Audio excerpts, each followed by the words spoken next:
Hello students, welcome to CIA Academy. फिर से मैं स्वागत करती हूँ आपका सीआईए एकेडमी के प्लेटफॉर्म पे। हम लोग एईडीओ की बहुत अच्छे से तैयारी करवा रहे हैं और बहुत ही अच्छी सीरीज़ चल रही है और करेंट अफेयर्स की भी सीरीज़ काफ़ी अच्छी चल रही है। हमारे ऐप पे भी चल रही है। ऐप बहुत ही फ्लोली स्टार्ट हो चुका है और बहुत ही कम रेट में सारे कोर्सेज़ को सेल किया जा रहा है। इतने कम रेट में आपको अभी तक में कहीं पे भी नहीं मिला होगा। So please go and check the CIA Academy app and आप डिस्क्रिप्शन में भी उसकी लिंक देख सकते हैं जो आपको मिल जाएगी आसानी से, और प्ले स्टोर के थ्रू भी आप उसको डाउनलोड कर सकते हैं। तो ठीक है, हम करेंट अफेयर्स जैसा हमारा चल रहा था हम दोबारा से उसको स्टार्ट करते हैं। तो हमारा पहला क्वेश्चन क्या बोल रहा है? पहला क्वेश्चन बोल रहा है कि कौन सा ऐसा देश है जिसने 15 वर्षों से कम बच्चों के लिए क्या कर दिया है? बैन कर दिया है। क्या बैन कर दिया है?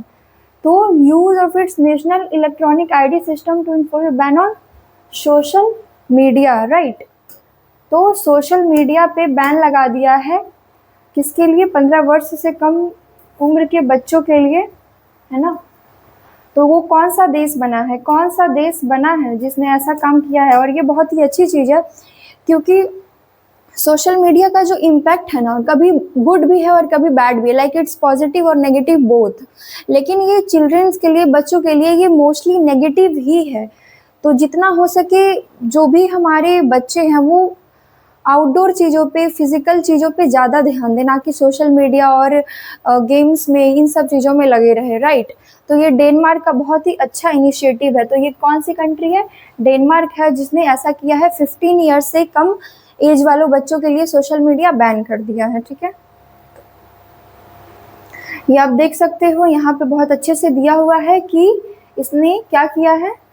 Ban social media access for children under 15, है ना, under 15, and the enforcement strategy utilises the national electronic ID system to verify age. तो अच्छा, पता कैसे चलेगा कि 15 ईयर्स से कम है या फिर ज़्यादा है? ये पता कैसे चलेगा? तो वेरिफिकेशन करने के लिए वहाँ पे लाइक अगर आप किसी भी ऐप में जाते हो तो आपको पहले वेरीफाई करना होता है, तभी आप उसको यूज़ कर सकते हो। तो नेशनल इलेक्ट्रॉनिक आईडी सिस्टम को रखा है जिससे कि वो एज वेरीफाई कर सके और तभी एनरोलमेंट उसकी हो सकती है ऐप पे और वो ऐप को यूज़ कर सकते हैं। ओके, ये रहा हमारा डेनमार्क सिटी। ये अच्छे से आपको दिख नहीं रहा होगा बट मैं थोड़ा सा ना आपको इसका एरिया बताती हूँ। जैसे ये हमारा क्या है? ये हमारा अफ्रीका है, राइट। और अफ्रीका के जस्ट ऊपर यहाँ पे नॉर्वे और स्वीडन के नीचे हमारा डेनमार्क यहाँ पे लोकेटेड है। ओके,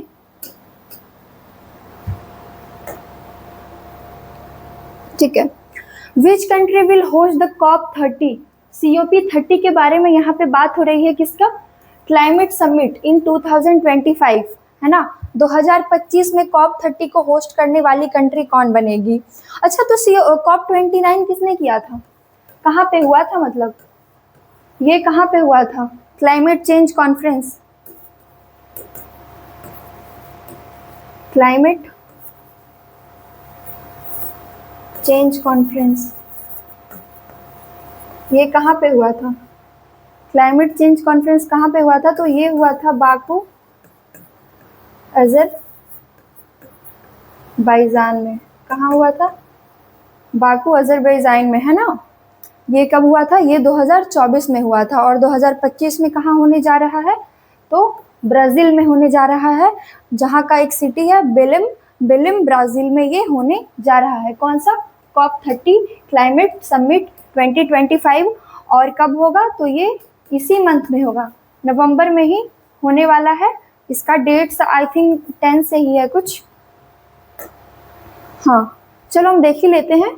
तो ये सबसे पहले ये हो कहाँ रहा है? तो ये बेलिम ब्राज़ील में हो रहा है, अच्छे से आप देख सकते हैं। और ये होने कब वाला है? तो नवंबर 10 से लेके 21 तक। कब से कब तक? नवंबर 10 से लेके 21 तक होने वाला है। एंड ये किस चीज़ पे फोकस करेगा? तो global climate action and the critical role of the Amazon rain forest. Okay, तो ये आपने देख लिया कि 2024 का जो क्लाइमेट चेंज कॉन्फ्रेंस था वो कहाँ हुआ था, तो बाकू अजरबैजान में हुआ था। और COP30 कहाँ पे होने वाला है, तो बेलिम ब्राज़ील में होने वाला है। और आई थिंक ये स्टार्ट हो ही गया होगा, बिकॉज अभी तो हमारा नवंबर ही चल रहा है और डेट भी आसपास ही है।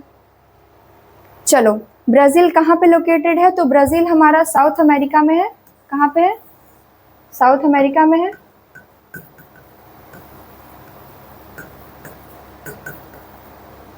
और यहीं पे एक बेलम सिटी है, ठीक है, यहीं पे बेलम सिटी है, बेलम सिटी यहीं पे है। और ब्राज़ील जो है ये बहुत बड़ा एरिया कवर करता है, साउथ अमेरिका का बहुत बड़ा एरिया कवर करता है कौन, ब्राज़ील, है ना। चलो, ब्राज़ील के आसपास की चीज़ें, हाँ, तो यहाँ पे आप देख सकते हो ये पूरा ब्राज़ील का ये मैप है जो कि साउथ अमेरिका में है। और यहाँ पे आप इसका देख सकते हो कि यहाँ पे सबसे ऊपर में नॉर्थ में ये रहा आपका बेलेम सिटी, है ना। यहीं पे होने वाला है हमारा क्या, COP30, क्या होने वाला है, COP30, राइट।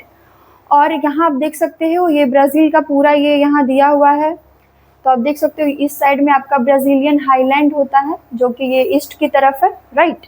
यहाँ अमेज़न रिवर है, ये अमेज़न रिवर पूरा लोकेटेड है। फिर यहाँ आप देख सकते हो नॉर्थ में गुयाना हाईलैंड है, नॉर्थ में क्या है, गुयाना हाईलैंड है। यहाँ पे आपका सूरीनेम है। कुछ समय पहले सूरीनेम से भी एक बहुत ही न्यूज़, एक बहुत करंट अफेयर्स था जो कि बहुत इंपॉर्टेंट क्वेश्चन ही था, जिसने ये टाइटल दिया था हमारे प्रेसिडेंट को, द्रौपदी मुर्मू को टाइटल दिया था, राइट, आप लोग को पता ही होगा। फिर यहाँ कोलंबिया है, यहाँ वेनेजुएला है। तो ये हमारी जस्ट एक छोटा सा ओवरव्यू है ब्राज़ील के बारे में। ऐसे तो आप ज्योग्राफी में पढ़ ही रहे होगे, तो फिर भी मैंने बता दिया। यहाँ रही बेलम सिटी। चलो, which is the first Indian government bank that recently crossed $100 billion in total business? तो वो कौन सा bank, first Indian government bank, यहाँ से ये ना क्वेश्चन इंपॉर्टेंट हो गया है ना। फर्स्ट इंडियन गवर्नमेंट बैंक की बात की जा रही है और ये बैंकिंग वाले स्टूडेंट्स के लिए भी इम्पॉर्टेंट है क्योंकि ये फर्स्ट इंडियन बैंक की बात हो रही है, राइट। थोड़ा इस क्वेश्चन को देखो आप, क्या बोलना चाह रहा है ये क्वेश्चन। क्या लग रहा है, लोग कौन से बैंक में जाने के लिए बहुत ज़्यादा पढ़ाई करते हैं, बैंकिंग की अगर तैयारी करते हैं तो उनका ड्रीम क्या होता है कि वो कौन से बैंक में उनको अच्छी जॉब मिल जाए। हाँ, तो वो कौन सा होता है, state bank of India, right, SBI। यही चाहते हैं ना कि जल्दी से जल्दी अच्छी तैयारी करूँ, SBI में कुछ अच्छा वाला पोस्ट मिल जाए। बैंकिंग वाले स्टूडेंट्स के लिए मोस्टली ये मैं बोल रही हूँ। अभी तो हम तो पढ़ रहे हैं तो सारे चीज़ों के लिए पढ़ रहे हैं, ऐसा नहीं है कि स्पेसिफिक उसके लिए या उसके लिए।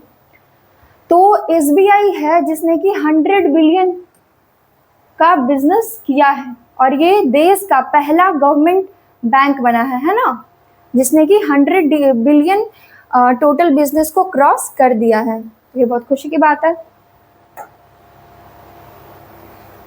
The State Bank of India is the first Indian government bank to achieve this milestone, okay, and 100 billion mark in both market capitalization and total business। तो capitalization and business दोनों में ही 100 बिलियन का एक मार्क इसने set कर दिया है और ये देश का पहला बैंक बना है जिसने कि इस एक अमाउंट को, इस एक चीज को, लाइन को क्रॉस किया 100 बिलियन डॉलर्स की।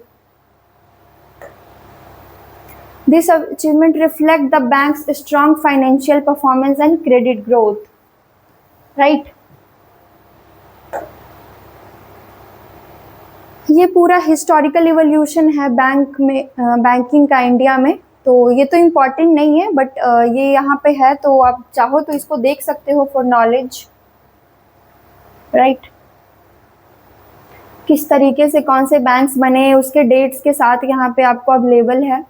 तो ये तो आई थिंक इम्पॉर्टेंट भी हो जाता है कभी कभी क्योंकि क्वेश्चंस पूछ दिए जाते हैं, जैसे कि reserve bank of India 1935, imperial bank of India 1921, central bank of India 1911। तो ये टाइमलाइन है, ये काफ़ी सही चीज़ भी है, आप चाहो तो इसे अच्छे से पढ़ भी सकते हो, याद भी कर सकते हो। चलो ये क्वेश्चन देखते हैं। Recently, Nobel laureate James Watson passed away at the age of 97. He was associated with the discovery of which of the following?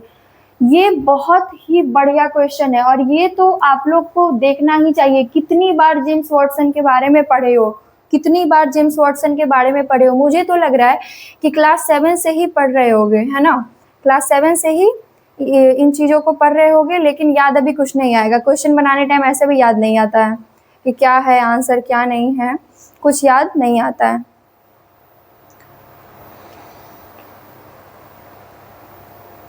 बताओ, जल्दी बताओ, क्या बताया था इन्होंने? जेम्स वॉटसन एंड क्रिक ने क्या बताया था? डीएनए के बारे में कुछ बताया था क्या? लग रहा है ऐसा, डीएनए के बारे में कुछ बताया था। सेल में हम लोग पढ़े हैं बहुत सारी चीजें, वॉटसन एंड क्रिक के बारे में पढ़े हैं ना। ये पास कर चुके हैं, passed away at the age of 97 and तो इनके बारे में तो क्वेश्चन आएगा ही ना। इनका निधन हुआ है तो इम्पोर्टेंट बन गया यहाँ से क्वेश्चन। सेल वाले चैप्टर तो पढ़े ही होंगे सभी ने। चलो देख लेते हैं। James Watson was a renowned molecular biologist, geneticist and zoologist. तो ये क्या थे? ये बायोलॉजिस्ट थे, मॉलिक्यूलर बायोलॉजिस्ट भी थे, जेनेटिस्ट भी थे और ये जूलॉजिस्ट भी थे, है ना। और ये किस चीज के लिए जाने जाते थे? तो को discovering the double helix structure of DNA, right. DNA का जो ये डबल हेलिक्स स्ट्रक्चर होता है लाइक दिस, ये क्या है?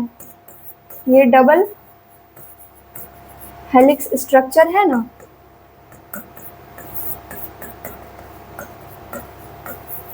डबल हेलिक्स स्ट्रक्चर जो होता है उसका डिस्कवरी किसने किया है? तो James Watson. He made this monumental discovery 1953। कब किया था? 1953 में। किसके साथ? फ्रांसिस क्रिक के साथ। तो हम पढ़ते भी हैं double helix structure, discovery of double helix structure of DNA by James Watson and Crick, इस तरीके से पढ़ते भी हैं। तो ये तो याद रखने वाली ही चीज है। For this work he was awarded the Nobel prize. इसी चीज के लिए इन्हें नोबेल प्राइज भी दिया गया था। किस चीज में?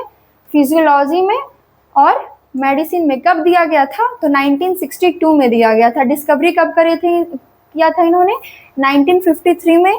नोबेल प्राइज कब दिया गया है? तो 1962 में। ओके, चलो। Led the foundation for the modern era of genetics. ठीक है,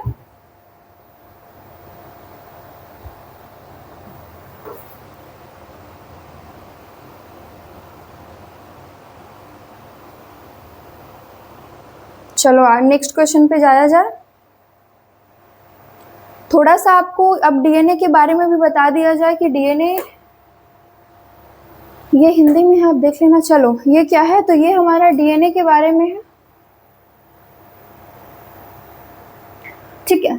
डीएनए क्या होता है? तो डीऑक्सी राइबो न्यूक्लिक एसिड, है ना। डीऑक्सी राइबो न्यूक्लिक एसिड होता है DNA.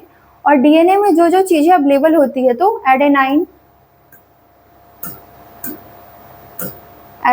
Thiamine, guanine and cytosine. और ये आप देख सकते हो कि ये डबल हेलिक्स स्ट्रक्चर में है ना। डबल हेलिक्स स्ट्रक्चर में है। अगर वही आप आरएनए की बात करो तो आरएनए जो होता है वो सिंगल स्ट्रक्चर होता है। आरएनए क्या होता है? सिंगल हेलिक्स स्ट्रक्चर होता है। और ये किसका है? तो ये डीएनए का है। किसका है? ये डीएनए का है ना। ये आपको दिख रहा होगा कि यहाँ पे ये पेयर्स बने हुए हैं।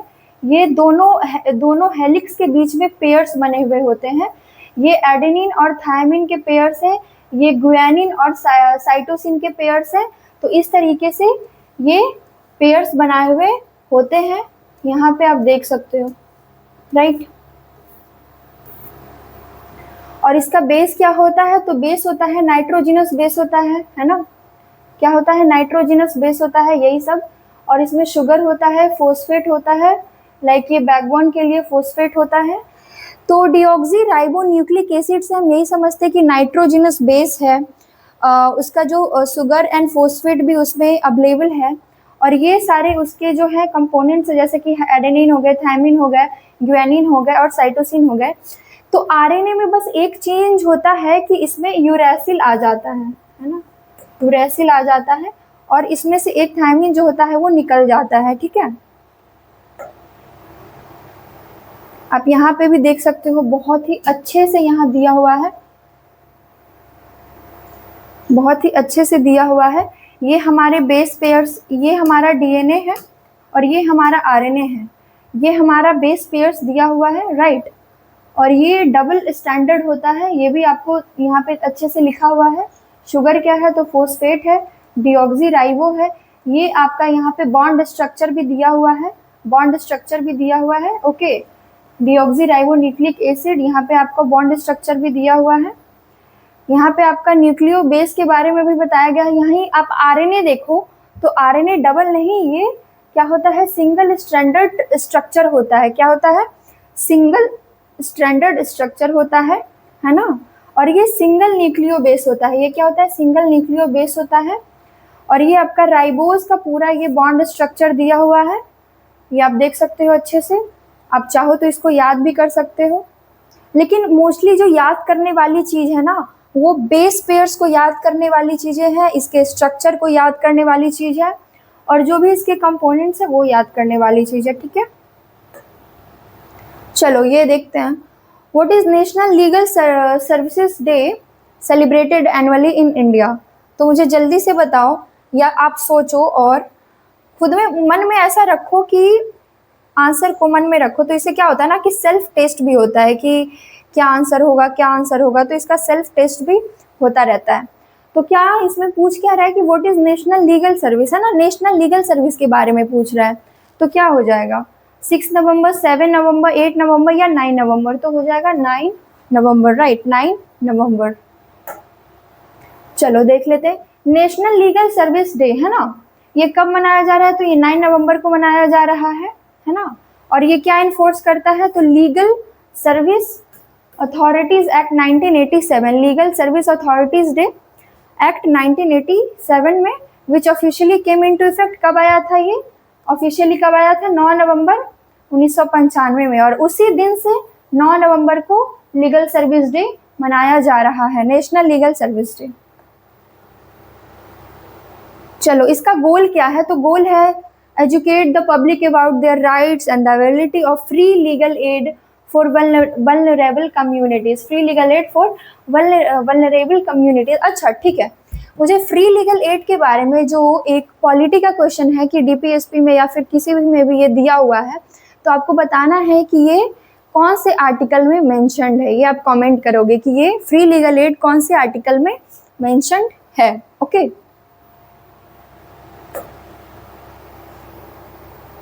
ये सारी चीज़ें हैं कि आप एक बार देख लो कि आर्टिकल 39A क्या बोल रहा है डीपीएसपी का। अच्छा ये तो आंसर, ये रहने दो, ये नहीं पढ़ाओगे, ये खुद बताओ ये क्या है। Which state is establishing the Swahid क्या है ये, Kanaklata Barua state university for technical education, है ना। बताओ जल्दी जल्दी बताओ, ये क्या होगा इसका आंसर। स्वाहिद कनकलता बरुआ राज्य विश्वविद्यालय की स्थापना किस राज्य में तकनीकी शिक्षा और प्रशिक्षण के लिए की जा रही है। तो ये जो नाम है ना, नाम से ही थोड़ा समझने की कोशिश करो, ये अजीबो गरीबो सा नाम जो है वो बोलने में भी नहीं बन रहा है। क्या नाम है इसका, कनकलता बरुआ, है ना, Kanaklata Barua state university, Kanaklata Barua state university. क्या लग रहा है, झारखंड का तो हो ही नहीं सकता, है ना, उड़ीसा का भी नहीं लग रहा, त्रिपुरा या असम, तो ये इसका आंसर क्या हो जाएगा, असम। क्या हो जाएगा, इसका आंसर क्या हो जाएगा, असम। तो Swahid Kanaklata Barua state university was recently laid in Gohpur Biswanath district, Assam. Assam में एक डिस्ट्रिक्ट है जिसका नाम विश्वनाथ है, वहाँ पे गोहपुर में कौन सा यूनिवर्सिटी बनाया जा रहा है, तो स्वाहिद कनकलता बरुआ यूनिवर्सिटी, जो कि टेक्नोलॉजिकल फील्ड्स पे बनाया जा रहा है, टेक्नोलॉजिकल चीज़ों को बढ़ावा देने के लिए बनाया जा रहा है। और ये पहली बार वहाँ पे ये बनाया जा रहा है, ये फर्स्ट टाइम वहाँ पे बनाया जा रहा है, ठीक है। तो इसके लिए ये थोड़ा इम्पोर्टेंट हो गया। आर्टिकल 30 से रिलेटेड कुछ की एस्पेक्ट्स है वो देख लेते हैं. Right to establish and administer. Okay, all minorities whether based on religion or language have the right to set up and manage their educational institutions according to their choice. है ना. अच्छा, आर्टिकल 30 तो यहाँ पे है. आर्टिकल 29 क्या है? Article 29 क्या है ये आपको बताना है कि आर्टिकल 29 क्या है. कमेंट में बताना है कि किस चीज से रिलेटेड है. वेरी सिमिलर टू दिस, मैं हिंट दे रही हूँ but you have to comment. Okay, ये असम के बारे में है, ये तो इम्पोर्टेंट नहीं है. चलो, ये हिस्ट्री है, ये भी असम की ही हिस्ट्री है. आप चाहो तो इसको देख सकते हो, चाहो तो इग्नोर भी कर सकते हो. तो चलो इस क्वेश्चन को देखा जाए. आप लोग अच्छे से क्वेश्चन देखो. 2 मिनट में बता रही हूँ फिर, क्योंकि मुझे तो बताना ही पड़ेगा ना, कोई उपाय नहीं है.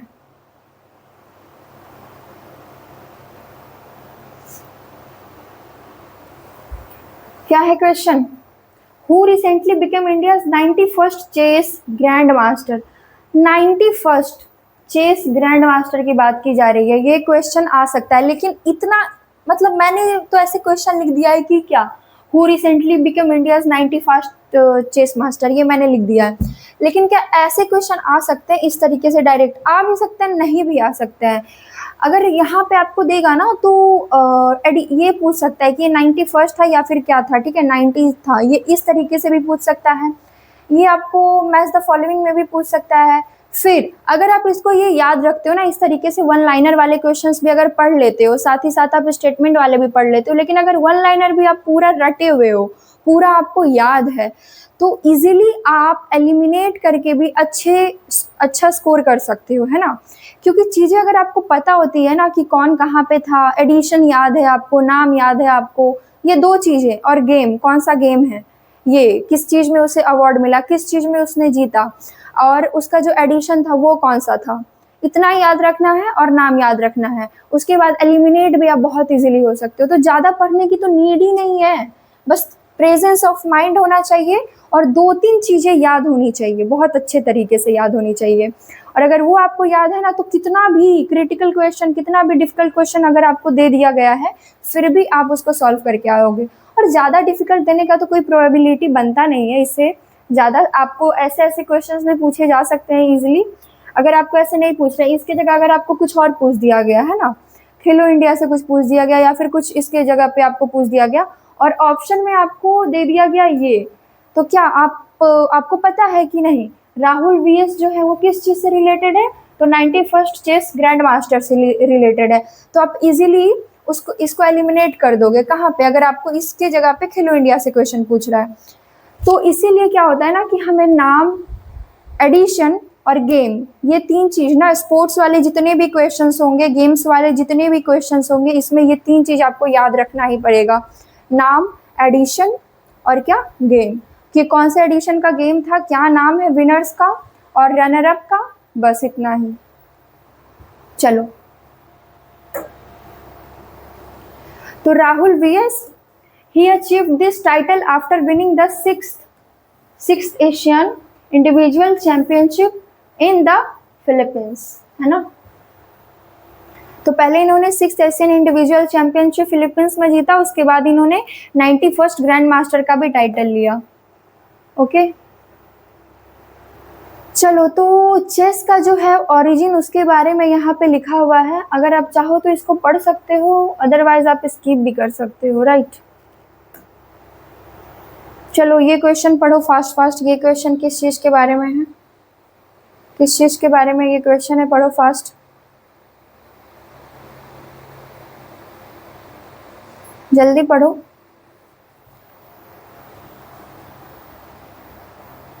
ये क्वेश्चन किस चीज़ के बारे में है?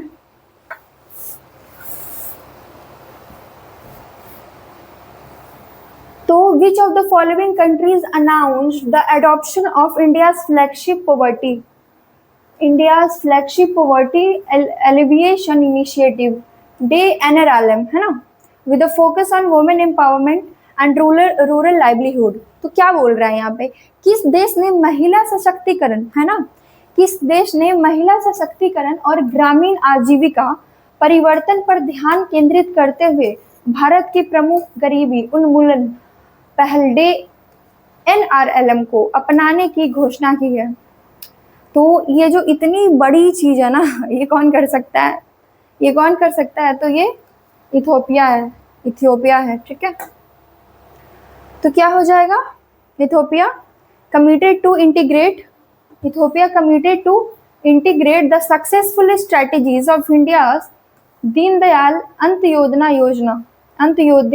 योजना नेशनल रूरल लाइवलीहुड मिशन, है ना। इसी को हम बोल रहे हैं, क्या बोल रहे हैं? NRLM, national rural livelihood mission. तो इसी को हम क्या बोल रहे हैं? NRLM, okay. Into its existing social security programs, specifically its productive safety net program। तो इसमें कुछ नहीं याद रखना है, बस इतना याद रखना है कि इथोपिया जो है वो इंटीग्रेट कर रहा है सक्सेसफुल इंडिया की इस स्ट्रेटेजी में, है ना। किस चीज में? नेशनल रूरल लाइवलीहुड मिशन में।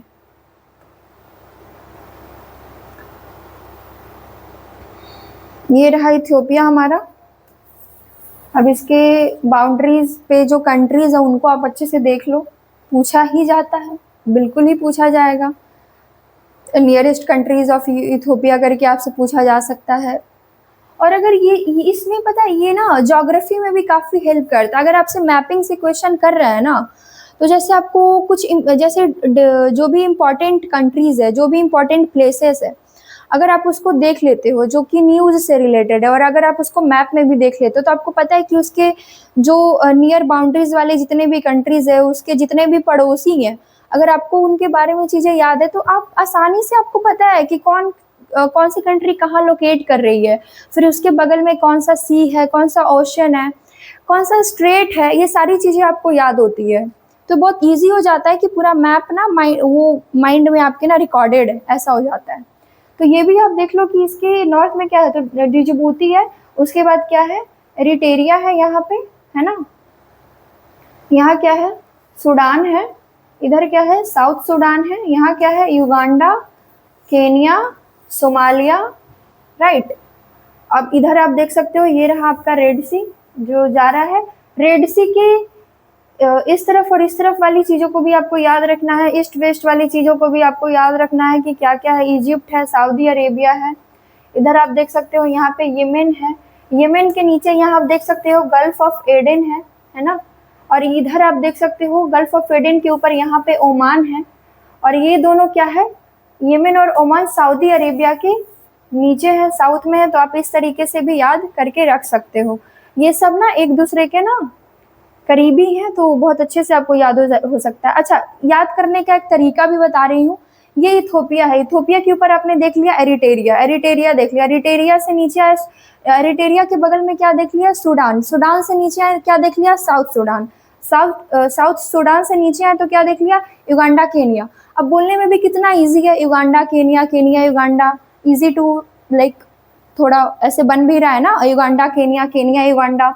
उसके बाद आप देख सकते हो इधर सोमालिया है, तो सोमालिया बस एक याद करना है, बाकी तो आपको याद हो ही गया होगा। कैसे? इथोपिया से हल्का ऊपर जाओ जिबौती, जिबौती से ऊपर जाओ क्या आ गया आपका? एरिटेरिया, एरिटेरिया से फिर आप इधर क्या कह सकते हैं, वेस्ट की तरफ जाओ क्या आ गया? सूडान, सूडान से फिर नीचे आओ साउथ सूडान, साउथ सूडान से और नीचे आओ क्या आ गया? युगांडा, युगांडा के बगल में क्या है? केनिया, केनिया से थोड़ा ऊपर जाओ क्या आ गया आपका? सोमालिया।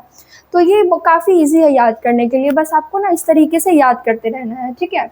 अब रेड सी की बात करें, रेड सी अगर ऐसे आ रहा है, एक तरफ क्या है हमारा? तो सऊदी अरेबिया, दूसरी तरफ क्या हमारा? तो इजिप्ट है। उसके बाद आप देख सकते हो सऊदी अरेबिया, तो सऊदी अरेबिया के नीचे क्या हो सकता है? दो ही चीज़, क्या हो सकता है? Yemen, Oman, Oman, Yemen, Yemen, Oman. अच्छा, येमेन है तो एडन भी होगा कहीं ना कहीं, तो येमेन के नीचे क्या हो जाएगा? गल्फ ऑफ एडन, ठीक है। याद हो गया? एक बार फिर से याद करते हैं, एक बार फिर से याद करते हैं, ठीक है। ये रहा इथोपिया बीच में, उसके ऊपर क्या हो गया? जिबौती, उसके ऊपर क्या हो गया?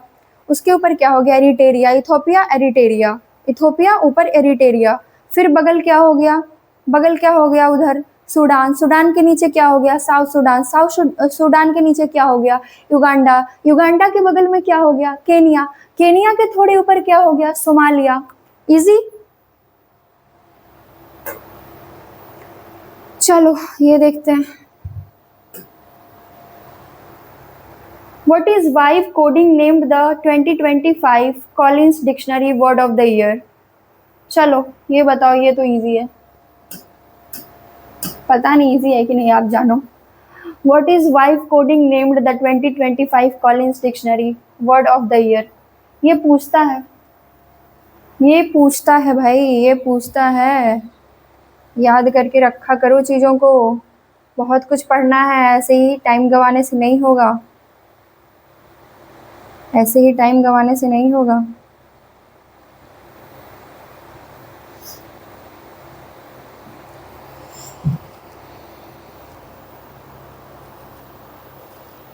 क्या आंसर समझ में आया? कुछ इसका नहीं समझ में आया?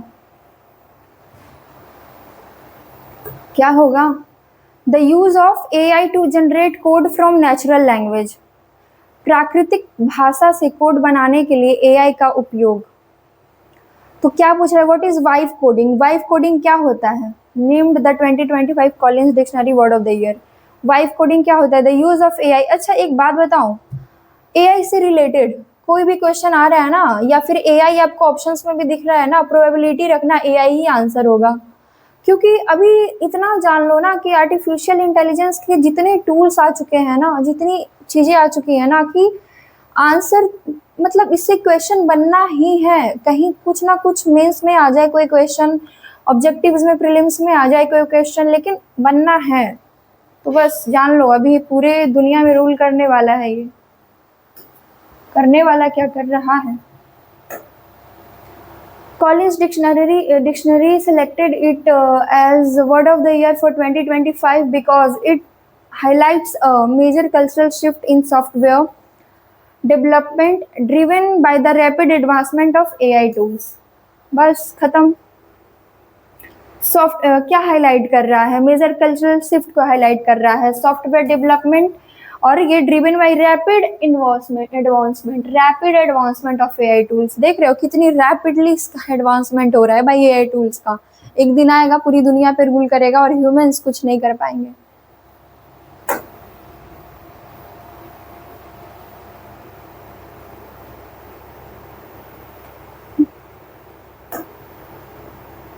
चलो क्वेश्चन पढ़ो भाई, क्या है ये, जल्दी पढ़ो।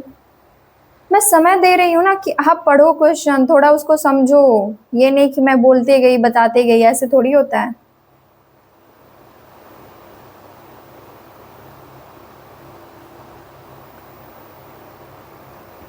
फास्टली पढ़ो भाई, ज़्यादा टाइम नहीं है। अच्छा तो आप बोल रहे होगे कि आपको कैसे पता हमने पढ़ा कि नहीं पढ़ा? राइट, लाइव क्लास तो है नहीं।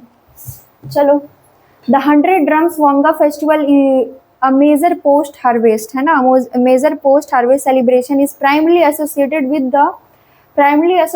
With the Garo tribe of which Indian. अरे यार ये गैरो ट्राइब के बारे में है, बताओ जल्दी। नहीं बताया तो मारूंगी मैं, बताओ जल्दी। क्या है ये? गैरो ट्राइब के बारे में है तो क्या हो जाना चाहिए? मेघालय।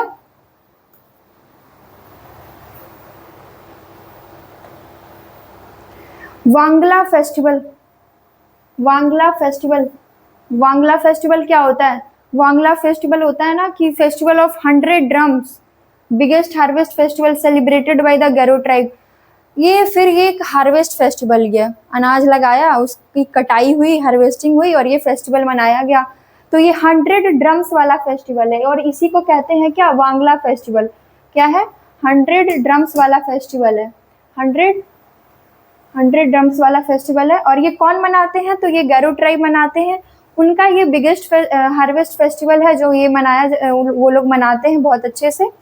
और ये कहाँ होता है? तो ये मेघालय में होता है, और ये असम के भी कुछ पार्ट्स में होता है, नागालैंड के भी कुछ पार्ट्स में होता है, और बांग्लादेश के भी कुछ पार्ट्स में होता है। जहाँ पे भी गैरो पॉपुलेशन है वहाँ पे तो होगा ही। और ये क्या है कि the festival is a thanksgiving ritual to the sun god. उसके बाद क्या है? Misi Saljong for blessing the people with a rich harvest.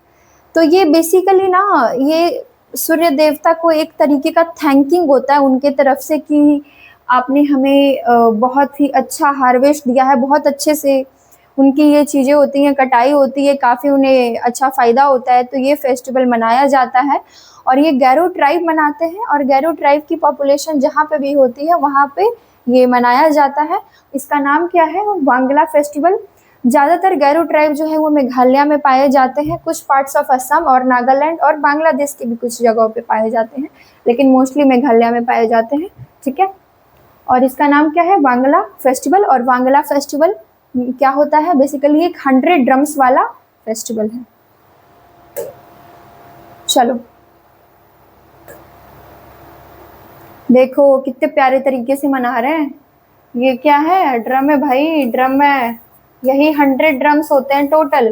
कितने होते हैं? 100 ड्रम्स होते हैं।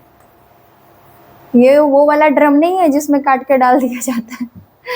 ये बजाने वाला ड्रम है और ये इससे लोग इंजॉय करते हैं, काफ़ी मज़े वाला लग रहा है ना, कितना लंबा लंबा। हमारे इधर ऐसा वाला ड्रम नहीं होता, ये गैरो ट्राइब के उधर ही होता है। हमारे यहाँ तो लग रहा है छोटा वाला होता है, मतलब इसका इतना ही होगा, है ना। चलो ये मेघालय का पूरा ये आपका मैप है। अब ये सारी चीज़ें अपने देश की चीज़ें हैं, इसे ये भी नहीं पता होंगी तो फिर तो बहुत दिक्कत है।